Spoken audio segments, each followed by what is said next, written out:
Three places the Russian forces are desperately trying to get inside Kyiv city to capture Kyiv. This is the last frontier for the Russians if they have to, make any major impact while invading.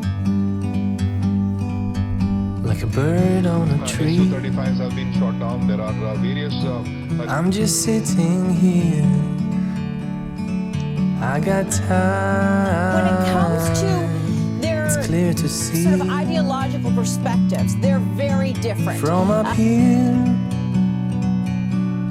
The world seems small.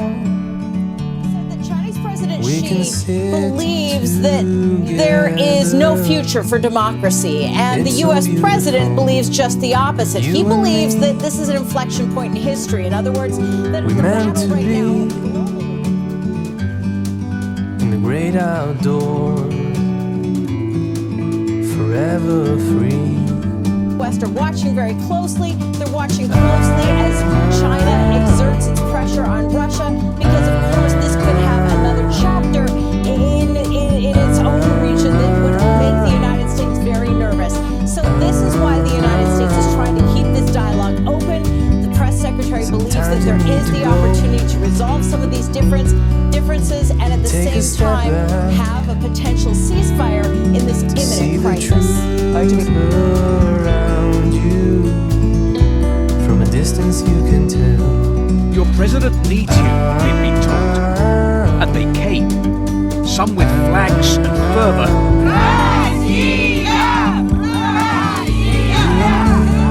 Others with the letter Z that's been Meant painted to on some be. Russian military vehicles in Ukraine. In the great outdoors. I'm a patriot, says Tatiana. If our Forever government's fighting in free. Ukraine, You and me. Meant to be. Foreign Minister Lavrov, who says that all transporters great that may bring weapons to Ukraine will be declared military targets. Forever. Now remember, just a short while back, we also broke this news of how Russia has declared the Donbas region as no-fly zone. So a series of announcements and warnings being made there by Russia. Of course, this comes in the backdrop of the military offensive which continues across Ukraine, which is now in its fourth week. Remember, the situation is absolutely tense in